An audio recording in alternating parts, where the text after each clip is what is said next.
Today I'd like to welcome the Reverend Dr. Noah Campbell, who is here with us today from Holy Trinity. He is the curate there. And some of you might have taken his class on Wednesday nights here at Holy See, and it was met with such wonderful praise that we thought we would bring him back on a Sunday morning. So let us begin. These cards, I'm not sure they made it to the tables last week. So you have last week's card from John Burris and this week's card from Noah Campbell. So feel free to take one of each home with you. And these are great things to kind of carry you through the week. They have questions for the week, challenges for the week, a collect or a prayer, as well as scripture. So if you would like this to become a daily practice for you, these are just easy to tuck in your car, tuck in your briefcase, tuck in your purse, and keep them with you throughout the days. Let us pray. O merciful Creator, your hand is open wide to satisfy the needs of every living creature. Make us always thankful for your loving providence, and grant that we, remembering the account that we must one day give, may be faithful stewards of your good gifts. Through Jesus Christ our Lord, who with you and the Holy Spirit lives and reigns, one God, forever and ever. Amen.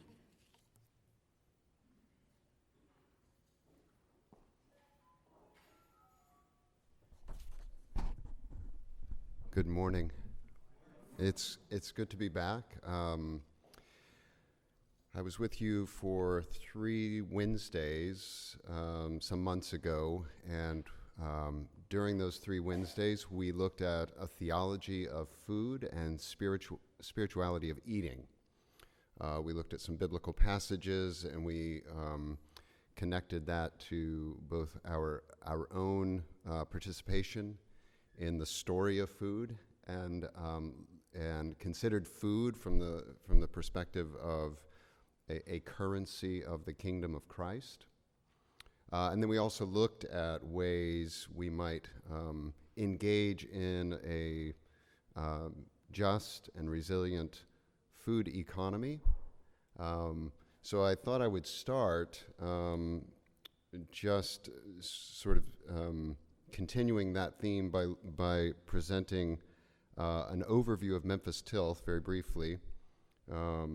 This is a relatively new organization. It was hatched in 2015 as an idea and became real in 2016 at about the midpoint, about July of 2016. The idea was to collectively organize a number of nonprofits that were doing work in what we would say the area of food justice, or local food systems, or sustainable regenerative agriculture. And there were about 7 different programs that we thought would do well to organize together under one roof, one board of directors, one set of state and federal reporting requirements for nonprofits, but then also to increase the capacity for each of the programs by carefully knitting the missions, which were pretty much aligned anyway, together more strategically. So we have a website that was just launched 2 weeks ago. So just want to give you a bird's eye view, and then we're going to dive into, we're going to shift into a different kind of proposal and presentation. Okay.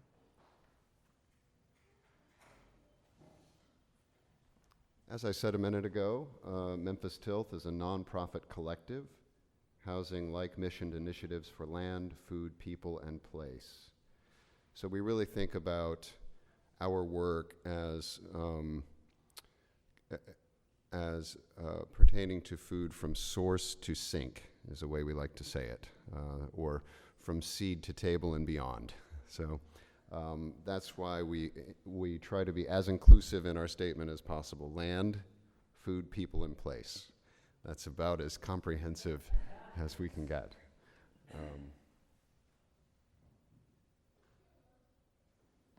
Our mission is to cultivate collective action for an economically sustainable, socially equitable, and environmentally sound local food system.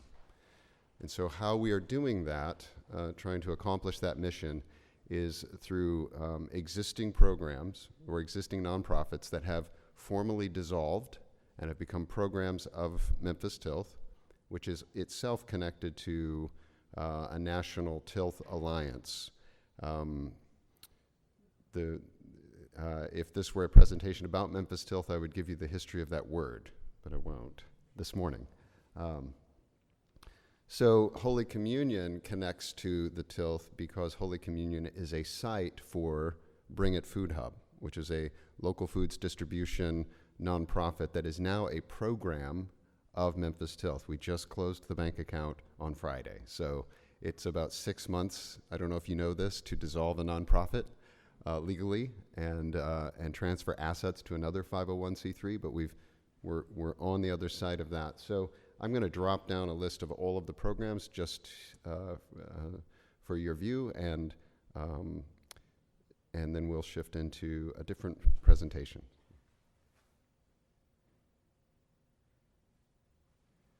Okay, so presently, the Tilth is comprised of these programs: Grow Memphis Community Gardens, about 55 community gardens throughout the city of Memphis with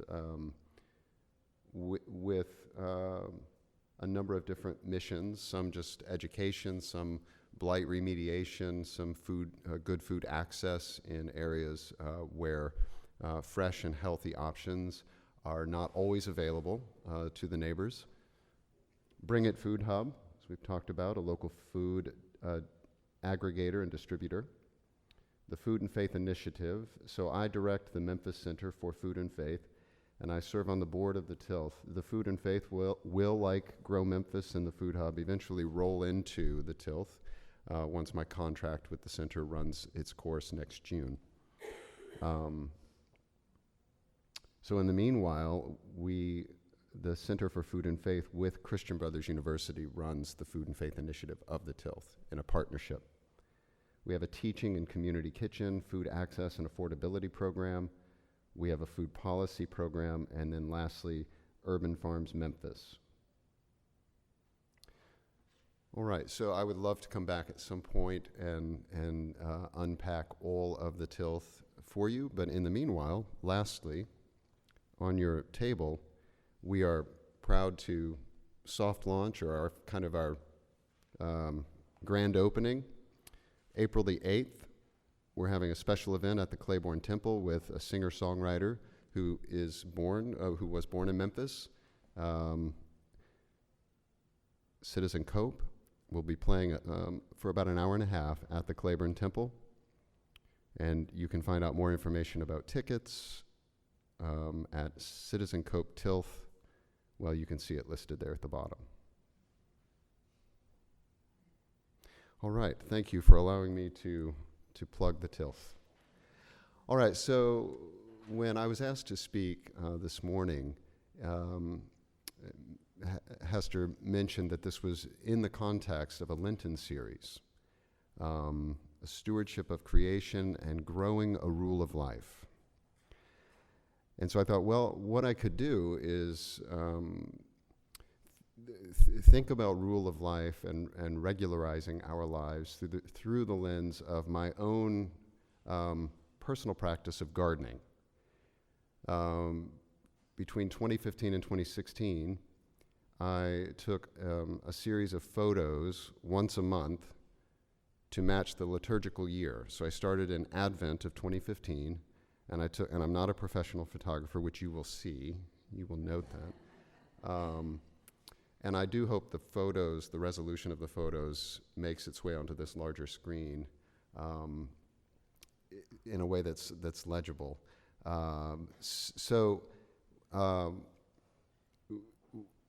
What I wanted to capture is more than just the seasons of gardening. I think we all understand those cycles and the seasons. But I was taking the pictures because I wanted to connect it also to the spiritual maturity of growing in Christian virtues, and that process of growing in Christian virtues. So the scripture for the week is a passage out of Galatians. It's one I think we all know and have heard many times. By contrast, the fruit of the Spirit is, and then they are listed: love, joy, peace, patience, kindness, generosity, faithfulness, gentleness, and self-control. Those who belong to Christ Jesus have crucified the flesh with its passions and desires. If we live by the Spirit, let us also be guided by the Spirit. But here's where this passage becomes interesting for me. When St. Paul's writing this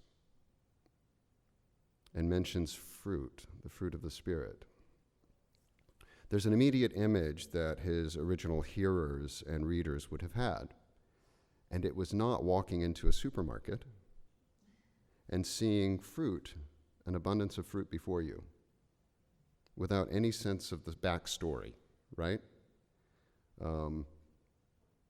When we think of fruit, most likely we think of fruit in a produce section at Kroger or Fresh Market or Whole Foods.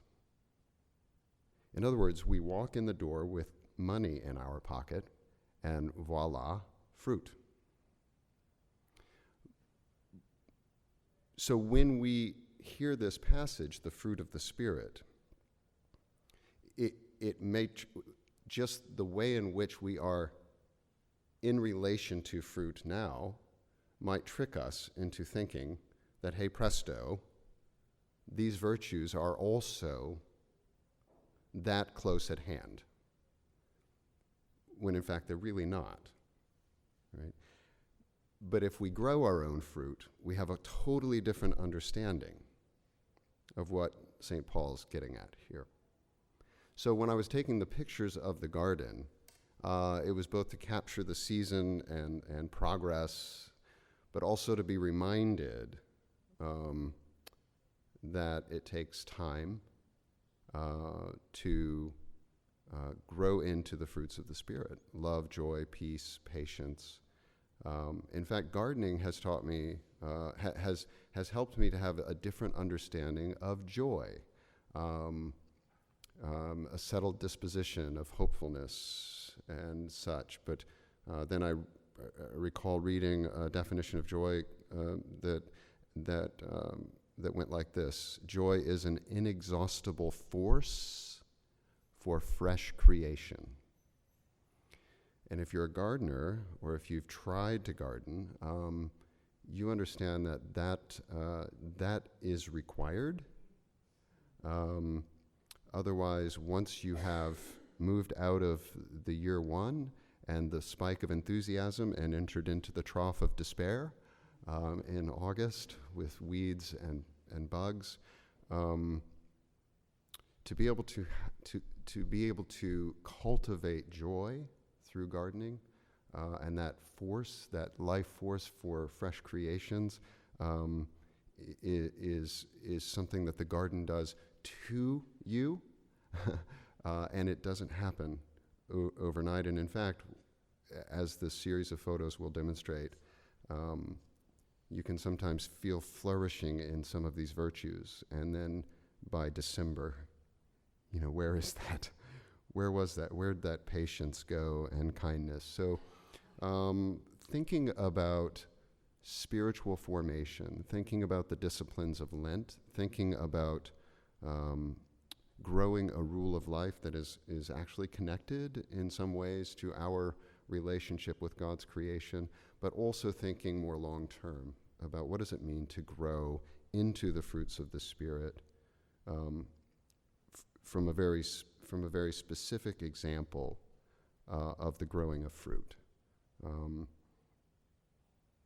In other words, if I said, I want to be happier than I am, I want to be a happier person, I'm just going to decide right now to smile more. That's a fine desire. or if I said, you know what, I want to be more thankful. So every morning I'm going to wake up, and for 10 minutes I'm going to write in a journal what I'm thankful for. I promise you, well, at least in my case, and I'm just going to generalize here, I'm not going to be a happier or more thankful person in 4 days. In fact, it might take years before that really sinks in and grows, right? So with that in mind, I'm going to speak a little bit, and then I'm just going to kind of let the images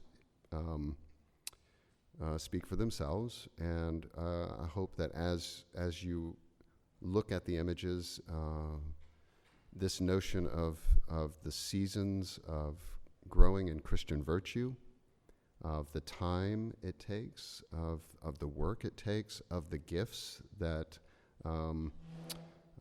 we receive, because it is not just a matter of our willpower, obviously. The way in which we have to observe patterns, and the way in which we have to respond to the forces of life. I mean, Jesus talks about the wind blowing where it will, and I think the same is true with the wind and the rain and the sun, right? So just how we move and adapt as we aim to grow into the fruits of the Spirit. So I'm going to give a little bit of background about my garden, and then just show the images of Advent 2015 to Advent 2016. Sound okay? Okay. Good.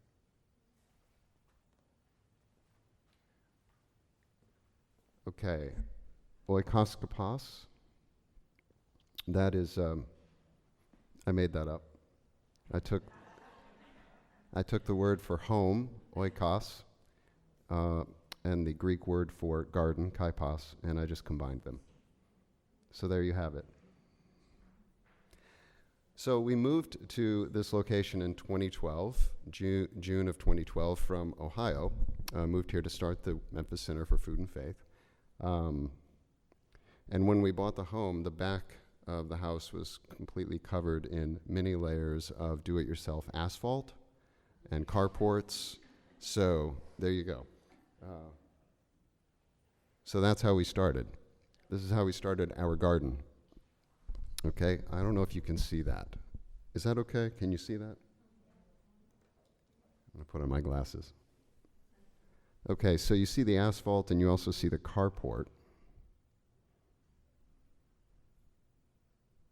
Now, I'm a permaculture gardener, which is a little different than, master gardeners and or like English gardens that are so beautiful and symmetrical and gorgeous. A permaculture garden is incredibly messy, sloppy, and we're integrating a lot of composting and leaf mulching and interplanting. And one of the main goals with permaculture gardening is to establish perennials. So berries and trees, and then you interplant your annuals inside of them, okay? And it's supposed to be really earthy and observe patterns and tread lightly and all of that stuff, but sometimes you just got to bring in the heavy machinery, right? Like, you just got to bring it in. So this guy's having fun out there tearing up some concrete. So there was one back corner that had some grass. And it also had invasive bamboo, so I'm pointing to the bamboo because I probably spent, I don't know how many hours, hundreds of hours, digging bamboo out of the ground. Because one, it was invasive, so it was taking over the entire yard, such as there was a yard, and also it was, you have to fight for sun in the city, and too much shade. So we dug it out by hand.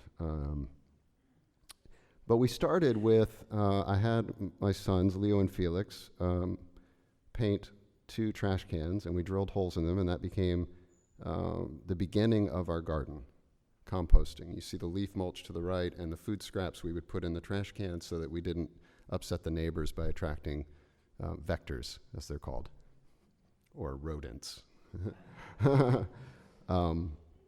So this was the beginning in 2012. Of the garden, pulling up tons of asphalt, getting rid of a carport, and starting to build some soil, because it was just clay.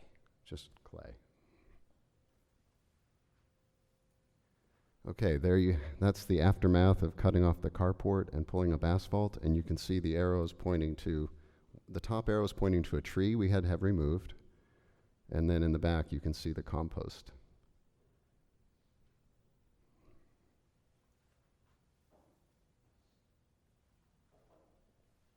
Okay, so we went ahead and added a little bit of a basketball court just for the kids in the neighborhood. But you can see the back corner, you can see some of the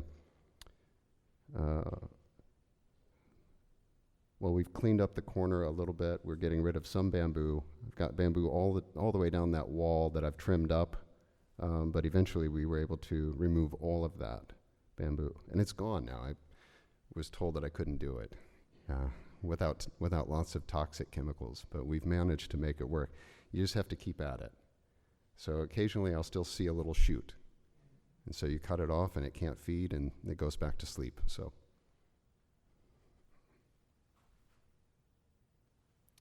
this was our first bed with some cedar boards, and we're just now starting.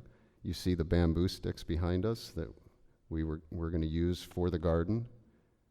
One of the principles of our gardening is to keep everything, all of the natural qualities on the land. So we want to try to hold all the water we get on the land. We want to, if we're cutting down bamboo, let's use it, right? So. All right, so now we're starting to expand. There's the bed, and you see a new compost bin that we've built using hardware cloth and cedar boards so that we could take slats off the front, fill it, put slats back on to secure it from the critters. But now you see grass, and now you see the beginnings of our garden. And so it spreads. We've added a few more beds. You see the bamboo is almost entirely gone.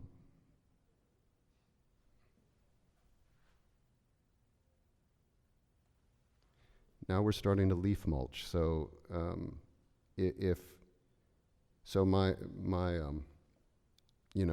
Allison's parents and my parents didn't always understand my yard because it looks like it's unkempt.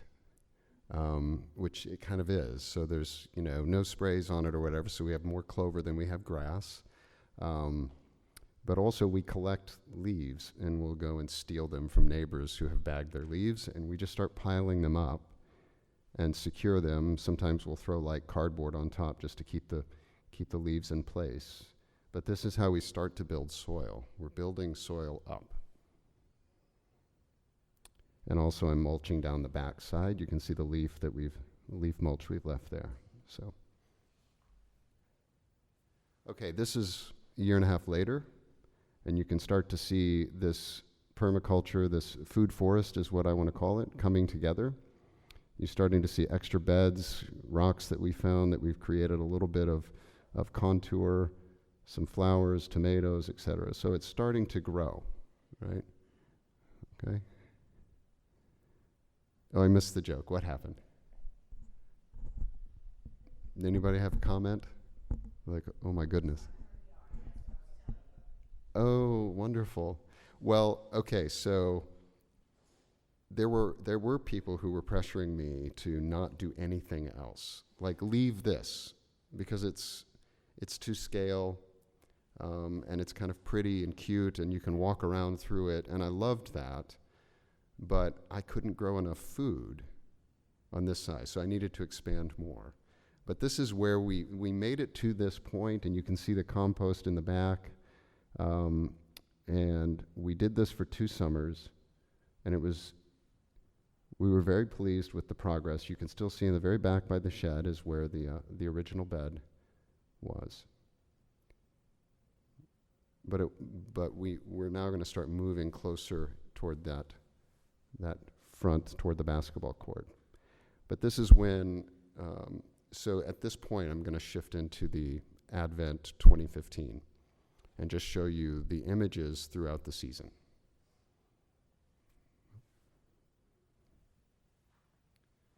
Okay, so This is end of November, December of 2015. I still have some turnips, but most of the garden is now under leaf mulch. The lower left picture it's difficult to see because of the camera angle, but that's a mound.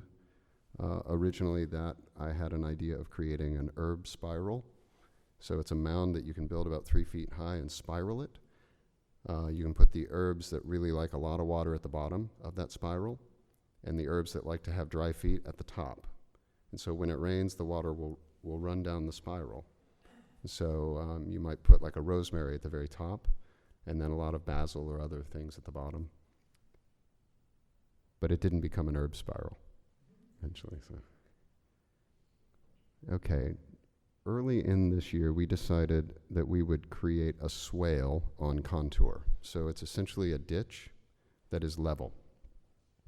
So when we were having a lot of rain washing off our backyard down to the street in the front, and off it went, we're like, well, that's water we need to keep and retain for the garden. So what we did is we took an A-frame with a plumb line, and we discovered the contour of the backyard, and then we dug a ditch. But because the ditch is level, when it rains, the water hits that ditch and just stays, and then it seeps into the ground and feeds the garden. It kind of becomes a series of creating new groundwater sources for the garden. So first you measure out contour, and then you dig the swale, and then we backfilled the swale with a large pecan tree limb that fell, knocking our power out, but also giving me another hour and a half of sun in the backyard. So it was even though we were without power for a bit, so we buried the swale with all the pieces of the pecan tree, because eventually that will decompose and be really rich soil. So there we are, digging the swale. We've got some things growing in a new bed we've built. You can see some of the pecan tree limbs that we're using to border that bed. Okay, so now the garden is full on going to be moved in, incorporating the swale, and we're going to start planting larger, taller items on this end. So where you see the beginning of that basketball goal is north. And so we want to plant trees and shrubs and perennials, berries, etc., that will grow to about 12 to 15 feet. And that will capture that southern sun and create a microclimate for the garden. So the trees and shrubs will take the heat of the southern sun, they will absorb it and radiate it down to the garden. Okay? Again, when you don't have a lot of sunlight, you try to do everything you can to create a climate for growth. And again, I'm trying to think about this from the standpoint of how is the church creating microclimates? How are we capturing the forces of the word and sacrament in a way that creates a climate and cultivates growth?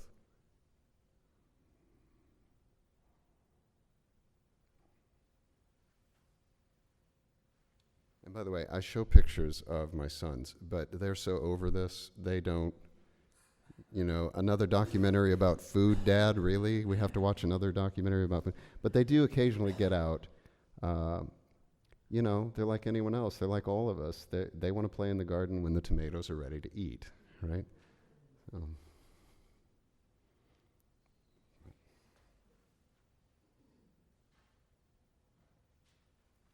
Okay, now we've moved the rocks, and you can see the limbs and the swales and the mounds. So we've now spread this garden out. I've created a little bit of an enclosed area to keep the dog out of the garden. You're starting to see some garlic just peeking up on the mound. The pictures aren't great, I'm sorry, but okay, so now I'm going to back up to Advent. I did want to explain a little bit about what we were doing digging in that swale and why. So I'm going to back up to Advent and just go straight through now.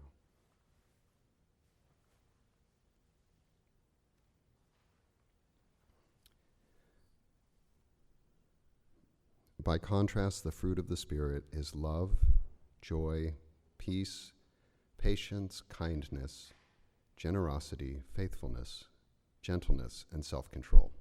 The fruits of the Spirit.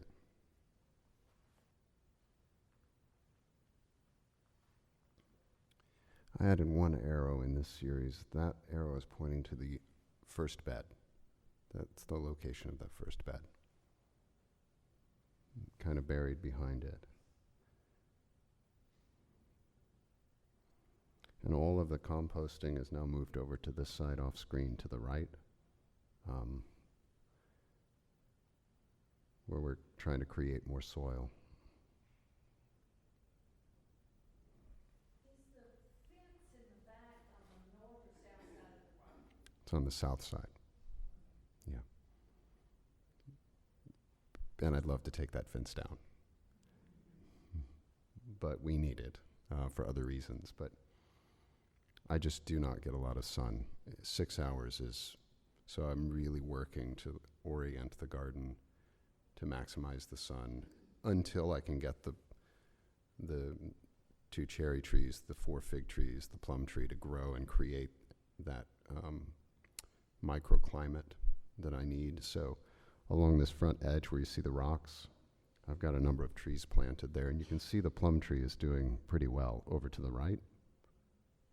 And I've intentionally put the plum tree there because that will create a little bit of shade in the hottest afternoons, so I can plant some lettuces on the opposite, on the shade side of that tree.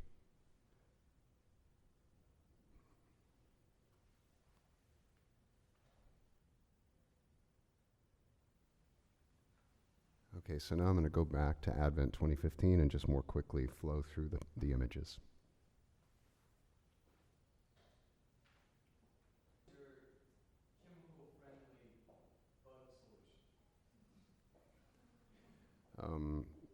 It's interplanting, very, very specific crop rotations. I will occasionally use diatomaceous earth, which is like finely ground calcium that is not toxic, but for slugs and other critters, insects, can manages them by so the way that works is they're at their level, the calcium, the finely ground calcium lacerates their exoskeletons or their bodies if from a slug, and so eventually there's dehydration and death there. But I don't spray. It's learning what this garden will hold and what it won't. Cucumbers, I get about 2 weeks of cucumbers, and then, the bugs win. So I'm not, so then I move the cucumbers to a different location. And then I might have, I'll have a really good, solid season for a cucumber. But it is about moving and observing and losing more than winning sometimes, for sure. There are, the organic and permaculture standards do allow the use of chemicals in the sense of like copper or arsenic or, the periodic table. Synthetic chemicals are different. So any sort of like fossil fuel-based chemicals are not used on my garden. Anyway. Well, how does location impact insect infestations? Where do you plant? How do you know where to move something to? So sometimes the larvae will overwinter in the soil, and so I don't want to plant the same thing in that same spot. Rotation. That's exactly right. Yeah. So the way that this works is leaf, fruit, root, leg. That's the mantra I use. So I'll start with leafy vegetables, and then I'll plant fruiting vegetables or fruits like tomatoes, cucumbers, zucchini, eggplant, etc., peppers. the sort of fruiting plants, and then move to roots, because the fruiting are heavier feeders, right? So they'll take from the soil. Roots don't feed as much, so then I follow up with beets and turnips and radish, and onions, etc. You have to be careful with onion, but and then last I'll plant a leg, which is short for legume, because they will take nitrogen from the air and put it back in the soil. I'll plant nitrogen fixers, sometimes to harvest and eat, like beans, but sometimes just a cover crop, like a vetch or a rye, or something like that, that's going to actually takes nitrogen from the air, puts it into its root system. The bacteria feed on that. The bacteria, the microbials will feed on that and spread that nitrogen into the soil. I mean, that's the only way to do this, beyond a year or two, because the soil will be exhausted very quickly. And then I'll use there are natural, obviously I'll collect seasoned manure or something like that to add some inputs as well. The composting is critical in this kind of gardening. There's a saying that a bad gardener is a rich gardener, right? Because I could go to Home Depot and buy all this stuff as much as I wanted, but the cost of it all wouldn't make sense. It'd be cheaper to actually just go and buy vegetables at the store. I mean, that's not the only reason we're doing it, but so it's the composting system is critical as well. And so if I see a part of the garden that has a bug problem, I can dig that soil up. I can put that soil into the compost tumbler with the scraps, let it heat, and let it cook, and that will kill off those bugs. And the same is true of bacteria and fungus and other things, or weed seeds. If I've got a problem with a particular kind of weed, I can just dig up that section of the garden and reintroduce it into the composting system.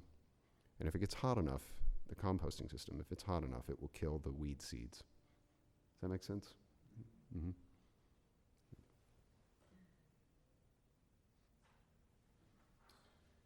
So that's where the herb spiral was going to be, and instead it became a plum tree and a zucchini plant that took over. So I try to let the garden kind of be what it wants to be too, a little bit, within reason. I'm not going to let the blackberries take over the entire garden, but so just on the right of those the timbers that you see, the logs, I now have 4 blueberry, 2 blackberry. I have 2 gumi, a European hawthorn, a fig tree, a plum tree, and 2 cherry trees. And so 5 years from now, that's going to look radically different. But the hope is that, one, I'll have, perennials are a lot more food for less work. That's also like a principle of gardening that I value. Like, how do I get more out of this without having to, work as hard every day? Try to give an hour a day in the morning.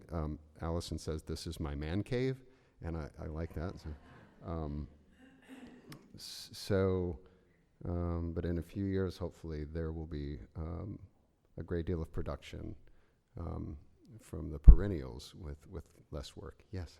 How do you keep the birds and squirrels from getting there? Another principle of this kind of gardening is you grow one for me, one for them. Grow one for me, one for them. One for us, one for them. Yeah. Now, so the way, and so that, I have to manage my expectations. I have to say, 2 days from now, that tomato, wow, and then I walk out the next day and it's half eaten. I'm like, oh. Yes. Yes, you can.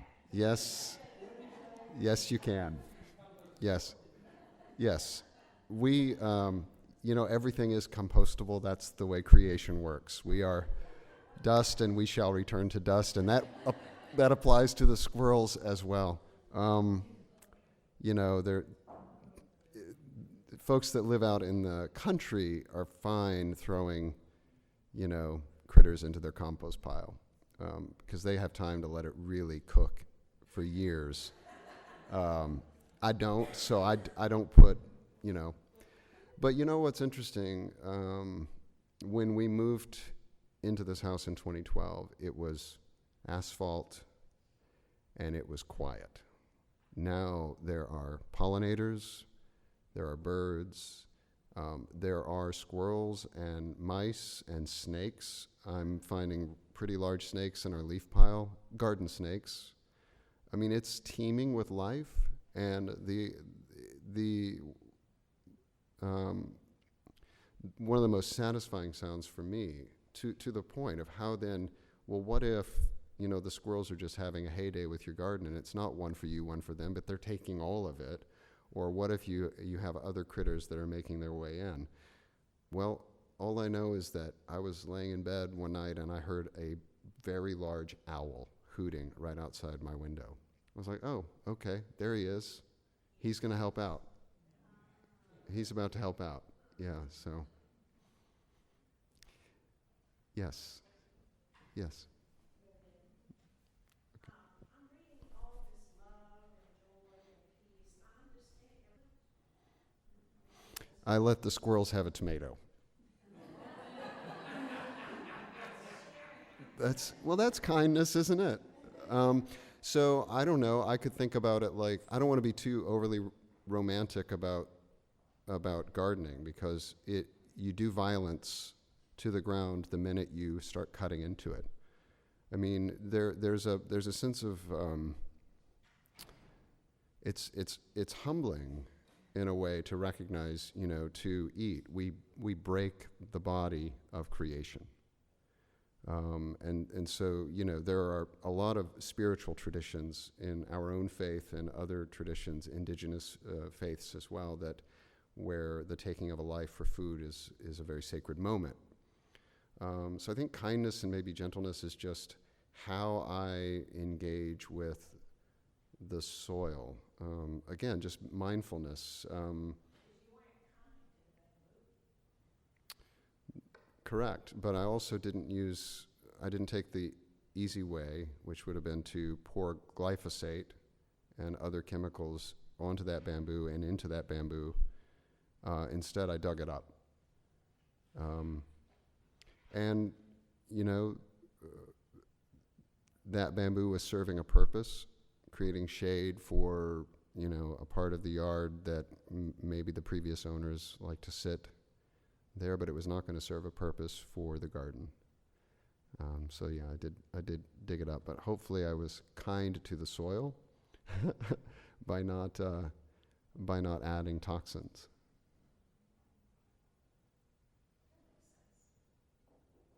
Yeah, I think for this, it's not just that every one of these fruits of the Spirit are cultivated through gardening. It's just that gardening reminds me of how tedious and difficult a process it is to become these things. In the same way that for fruit to make it from seed to harvest and beyond is a process of highs and lows. Right? So I'm thinking about this both as the way in which the garden helps me cultivate these things, I hope, but also just the way in which when we hear fruit of the Spirit, we should not think about a supermarket aisle or even the taste of fruit. We should think about fruit in its whole narrative arc. One, so we don't get discouraged, quite honestly. Like, I want to be loving, joyful, peaceful, and tomorrow I'm not. Like, I've had a bad day and I'm not. But that's okay, because that's part of this season of growth. Does that make sense? Okay. Yes.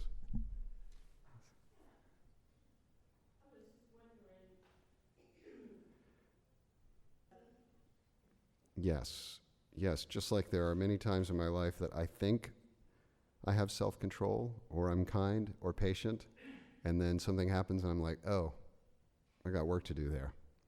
Yeah, I mean, that's exactly right.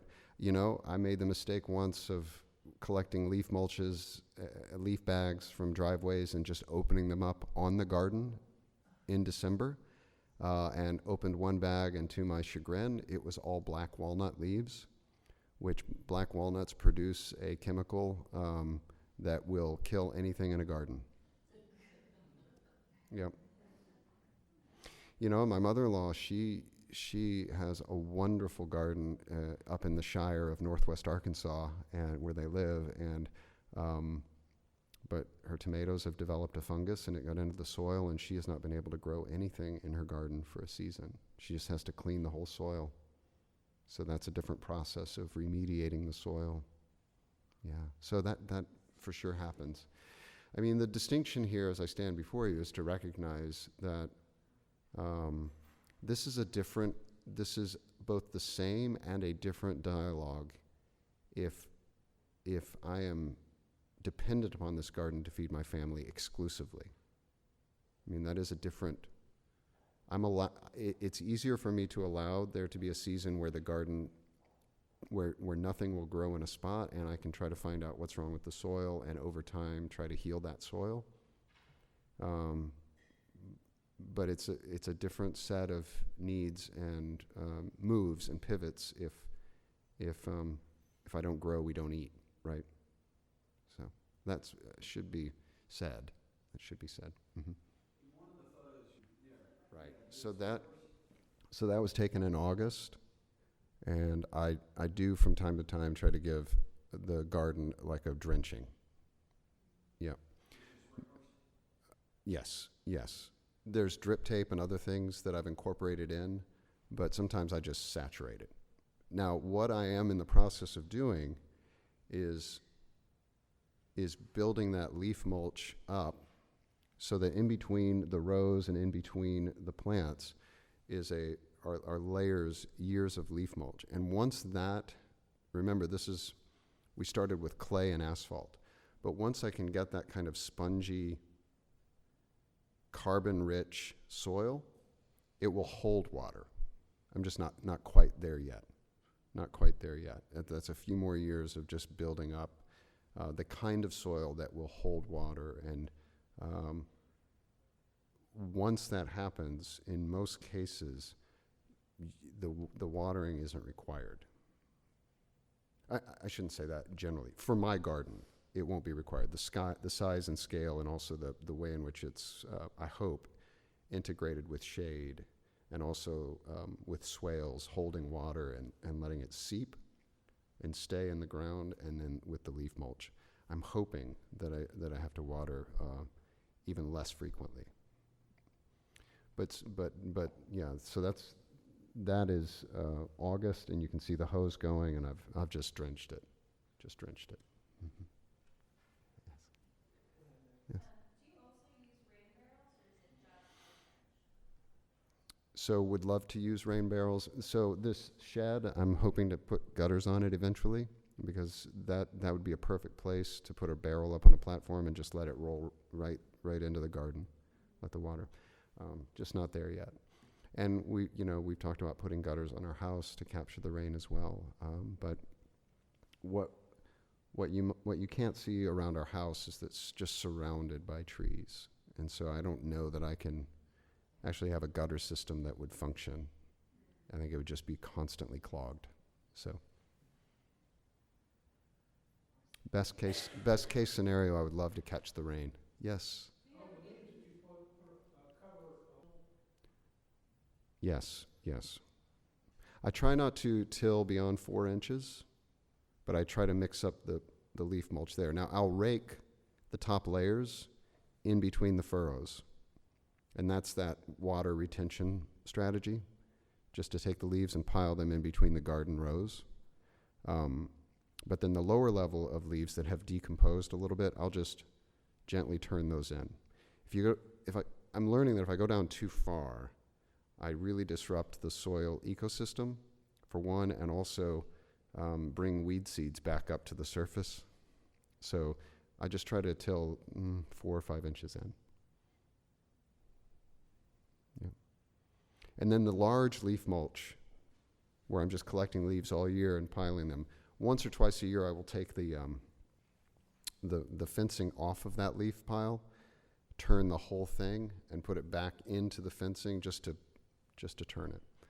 Yeah, and that's when I really disrupt the snakes' homes. They love it in there. They really do. Yes, you had a question?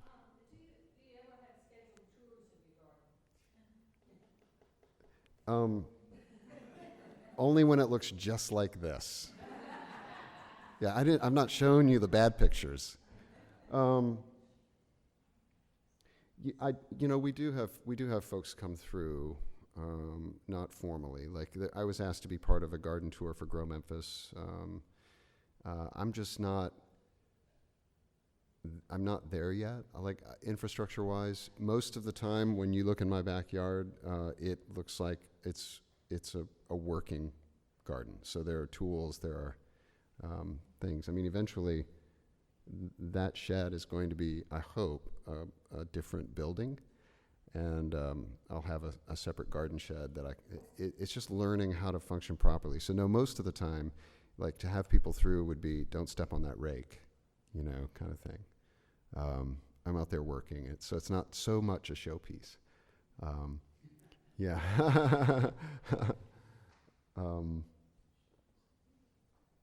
But I'm always proud to show it off, though, too. I'm always proud to talk through. When I have folks who come through that know gardening really well, I learn so much. So that it's great to have people in the garden who can say, have you thought about this, or what about that, or I like what you're doing here, you could do this over here, and so, yeah.